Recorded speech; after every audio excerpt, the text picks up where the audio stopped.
नमस्कार दोस्तों। वंदे मातरम पर संसद में 10 घंटे की बहस। इसका मतलब हमारी संसद के 10 घंटे वंदे मातरम पर बहस करने में खर्च कर दिए गए 2025 के समय में। समझ रहे हैं आप इसका मतलब? चलिए मैं समझाता हूँ। पूरे वीडियो में हम इसी के बारे में बात करेंगे। बीजेपी सिर्फ और सिर्फ इतिहास के बोझों को निकालती रहती है, जिसका आम आदमी के आज के जीवन से कोई फर्क नहीं है। आज़ादी के 75 साल बाद इस राष्ट्रीय गीत की चर्चा का क्या जरूरत है, जब रोटी और रोजगार के सवाल पर मुंह बंधे खड़े हैं लोगों के। आज 2025 के दिसंबर महीने में जब भारत की संसद एक विशेष बहस के लिए 10 घंटे का कीमती समय निकालती है, तो संसद से मीलों दूर बैठा आम नागरिक क्या सोचेगा? वो सिर खुजलाते हुए सोचता है कि क्या मतलब है इस बात का? हमारा गौरवशाली राष्ट्रीय गीत वंदे मातरम, अरे बचपन से बोलते आ रहे हैं हम इसे। सत्ताधारी दल इसे राष्ट्रीय गौरव, स्वतंत्रता संग्राम के प्रति ऋण स्वीकार करने का पावन पर्व और 1937 के एक ऐतिहासिक अन्याय को ठीक करने का मौका बताते हैं। आज के अन्याय को कब ठीक करेंगे? 2021 में, समझ रहे हैं? लेकिन आज के समय में सड़क पर खड़ा मजदूर, किसान, छात्र, युवा, गांव की चौपाल पर बैठी हुई वो लेडीजें, शहर का बेरोजगार नौजवान एक ही सवाल पूछता है कि हमारे जीवन में इस चर्चा का क्या महत्व है? क्या इस महज एक टाइम पास की योजना है ताकि हम मूल मुद्दों से भटक जाएं? आम जनता की समाजवादी दृष्टि से संसद की एक प्राथमिकता पर एक गंभीर सवाल उठता है इस बात से। यहाँ रसोइयों में महंगाई से आदमी पिसा जा रहा है और जनता की आवाज सुने बगैर बीजेपी अतीत की रागनियां गा रही है। कोई मतलब है? अतीत में हुए उस अन्याय का बदला लेने जा रही है, और आज जो अन्याय तुम कर रहे हो उसका बदला आगे आने वाले लोग लेंगे। ये उनके ऊपर तुम वजन छोड़ के जाने वाले हो। अगली आने वाली जनरेशन के लिए तुम वजन छोड़ रहे हो, ये जानते बूझते हुए कि हमें ऐसा नहीं करना है। हो सकता है उस समय तो हमारा देश आजादी के लिए लड़ रहा था, अगर ऐसा हो भी गया, अगर उसमें कोई भी छोटी मोटी चीज हो भी गई, तो अब क्या हम आगे की जनता के लिए ये आगे की जनरेशन के लिए, आगे के युवा के लिए ये छोड़ के जाने वाले, ये बहस छोड़ के जाने वाले कि ये जो आज का अन्याय हुआ है इसको तुम ठीक करना? ये आज हम सोच रहे हैं जब हम पूरी तरह आजाद हैं, एक स्वतंत्र देश है। समझ रहे हैं आप किस तरह से मतलब लोगों का ध्यान पूरी तरह भटका के कहीं भी ले जाया जा रहा है, सिर्फ और सिर्फ मुद्दे को छोड़कर, और हम झेल रहे हैं इसे। मजबूर हैं हम, है ना? पावर के हाथों हम मजबूर हैं। क्या करें? राष्ट्रगान से किसे आपत्ति थी? 1937 में जो गीत में से कौन से छंद हटा दिए गए थे? ये वो सवाल नहीं है जो हमें चाहिए। ये वो सवाल नहीं है जिससे हमारी रोज की जीवन की समस्याएं खत्म होती है और जीवन कटा जा रहा है हर किसी का, मेरा, तुम्हारा और तुम्हारे आसपास के सब लोगों का। यानी रोटी, कपड़ा और मकान की जो बुनियादी जरूरतें हैं, जिनकी वजह से लोग पढ़े जा रहे हैं, जिंदगी जिए जा रहे हैं, दौड़े जा रहे हैं, उनसे उनको कोई फर्क नहीं पड़ रहा वहां पे। 10 घंटे में अगर एक बिल पास होता है जिससे किसी के आम आदमी के जीवन में कोई भी चीज बेहतर हो सकती थी, तो उससे उसका जीवन बदलता। उस पर बहस करना ज्यादा जरूरी था, वो बिल पास करना ज्यादा जरूरी था। लेकिन नहीं, कुछ अलग ही निकाल के लाएंगे जिससे आम आदमी को कोई फर्क ही नहीं है।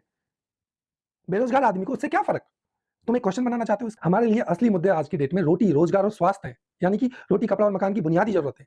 आंकड़े चीख रहे हैं, अक्टूबर 2025 तक देश की बेरोजगारी की दर 5.2% पर स्थिर है। 6 भी हो सकती है। यह संकट शहरों से ज्यादा ग्रामीण क्षेत्रों में ज्यादा है। लाखों युवा हाथों को काम नहीं मिल रहा है, और जो काम कर रहे हैं उनको इतना सा पैसा मिलता है, और उसके ऊपर उनकी महंगाई का जो बोझ है उससे आदमी टूटा जा रहा है। संसद का काम इन संकटों से निपटने के लिए कठोर नीतिगत फैसले लेना है। मगर जब संसद 10 घंटे तक एक भावनात्मक प्रतीक की 150वीं वर्षगांठ बनाती है, तो यह मान लेना चाहिए कि इन लोगों को हमने इसलिए नहीं भेजा था यार। और अगर भेजा था तो जब जब तुम चुनाव के लिए आ रहे थे, जब वोटों के लिए आ रहे थे, तो क्यों इतने मुद्दों की बात करते हो? तब बोलना चाहिए था कि हम संसद में इस चीज पर बहस करेंगे, हम इन चीजों को मुद्दा बनाएंगे, हम इन तुम्हारी रोज की जो जरूरत है उन पर काम नहीं करेंगे, उन पर बात नहीं करेंगे। तब पता चलता कि लोग वोट देते हैं या नहीं देते। लेकिन उस टाइम जो बातें करते हैं, आपको पता है कितनी बड़ी बड़ी बातें होती है। तो हमें यह मान लेना चाहिए कि सांस्कृतिक गौरव की भावना आर्थिक दर्द से ज्यादा महत्वपूर्ण है। यह सिर्फ राजनीति का दिखावा है। हमें पेट की अस्मिता का अमर समाधान चाहिए। आज के समय में उसकी ज्यादा जरूरत है। विधायी समय का अपना अपमान चल रहा है। जब जरूरी काम ताक पर रख दिए गए हों, संसद कोई सांस्कृतिक रंगमंच थोड़ी है। यह देश की सबसे बड़ी कानून बनाने वाली संस्था है। जब 10 घंटे की बहस वंदे मातरम पर केंद्रित होती है, उसका कोई मतलब नहीं निकलेगा। एक ऐसा विषय जिस पर कोई नया कानून नहीं बनना है, तो यह सीधे तौर पर विधायी समय जो होता है, जो संसद का समय है, उसका अपमान है। इस समय को गंवाने का अवसर बहुत बड़ा होता है। बहुत पैसा खर्च होता है संसद चलाने के लिए। इंसॉल्वेंसी और बैंक करप्सी संहिता संशोधन बिल 2025 जैसे आर्थिक सुधारों पर विस्तृत चर्चा होनी थी। क्या देश के लिए दिवालियापन कानून पर बात करना या आयकर प्रणाली को सरल बनाना एक पुराने गीत के छंदों की तरह सही ठहराने से कम महत्वपूर्ण है? हमारी राष्ट्रीय स्वास्थ्य की नीति 2017 का लक्ष्य था कि 2025-26 तक स्वास्थ्य पर खर्च को सकल घरेलू उत्पाद यानी जीडीपी के 2.5% तक बढ़ाया जाए। क्या इस लक्ष्य को पूरा करने के लिए जरूरी बजटीय और नीतिगत बहस 10 घंटे के लिए टाली जा सकती थी? ध्यान भटकाने की साफ नीति है। कांग्रेस की जो सांसद है प्रियंका गांधी वाड्रा ने सही आरोप लगाया कि यह बहस जानबूझकर उकसाई गई थी, जिसका उद्देश्य जनता के असली मुद्दों जैसे महंगाई और बेरोजगारी से ध्यान भटकाना था। गोदी मीडिया लग चुका है एकदम बहस मचाने में, उधर बाबरी मस्जिद का कांड चालू कर दिया। मतलब कुछ भी 24 घंटे चारों तरफ से आपको घेर के ऐसा कुछ दिखाया जाएगा कि आप उस परिधि के परे देख ही ना पाओ। ये हालत कर दी हमारी इन्होंने। कुछ भी नहीं देखने देना चाहते, सिर्फ और सिर्फ वो जो दिखाना चाहते हैं उसके अलावा। और हमारी मजबूरी है ये, क्योंकि हमने चुना है ये मजबूरी को, मैंने और आपने। विपक्षी दलों की सबसे बड़ी चिंता जो उन्होंने व्यक्त की वो भी यही है कि मूलभूत समस्याओं पर ध्यान दिया जाना चाहिए। यह विशुद्ध रूप से एक प्रतीकात्मक राजनीति है, जहां भावनाओं को उभार कर नीतिगत जवाबदेही से बचा जा सकता है, सवालों से बचा जा सकता है, जो आज के सवाल है, जो युवा के सवाल है, जो आम जनता के सवाल है, उनसे बचा जा सकता है। अतीत में अटकाए रखने का तरीका खोजते रहते हैं बस। आजादी के 75 साल बाद वंदे मातरम पर फिर से बहस करने का राजनीतिक उद्देश्य केवल प्रतीकों का सम्मान करना नहीं है, यह एक वैचारिक लड़ाई है। नहीं, ये सिर्फ और सिर्फ ध्यान भटकाने की लड़ाई है। आज इस 88 साल पुराने समझौते को तुष्टिकरण और देश के साथ अन्याय बताना एक खतरनाक राजनीतिक चाल है। इसका मकसद देश को बार-बार अतीत की विभाजनकारी राजनीति में उलझाए रखना है। जब हम एक समावेशी भविष्य के लिए लड़ रहे हैं, तो हमें वंदे मातरम को जनगण मन के समान कानूनी दर्जा देने की मांग जो 2022 में जो उठी थी, उसके बजाय यह पूछना चाहिए कि हम गरीबी और असमानता को कब समान दर्जा देंगे? राष्ट्रवाद की यह परिभाषा जो हमारी पहचान को केवल एक गीत, एक प्रतीक तक सीमित रखती है और आर्थिक न्याय की अनदेखी करती है, मुझे नहीं समझ आती। समाजवादी सिद्धांतों के खिलाफ है, सोशलिस्ट जो सिद्धांत हैं उनके खिलाफ है, जो हमारे मूल सिद्धांत हैं, जो हमारे संविधान के मूल सिद्धांत हैं, उनके खिलाफ है। प्रेम और देशभक्ति को जबरन गाने या नारे लगाने के लिए थोड़ी होता है, बल्कि अपने साथी नागरिकों के जीवन की गुणवत्ता सुधारने के लिए, काम करने के लिए साबित किया जाता है। सिर्फ ये नहीं कि गाना गाया जाए उस चीज़ का, उसको आप करके दिखाइए भाई। जनता की प्राथमिकताएँ ही राष्ट्र की प्राथमिकताएँ होनी चाहिए और हैं भी और होनी चाहिए। संसद में वंदे मातरम में 2025 की बहस इस बात का सबूत है कि राजनीतिक प्राथमिकताएँ और जनसाधारण की ज़रूरतें आज एक दूसरे से कितनी दूर खड़ी हैं।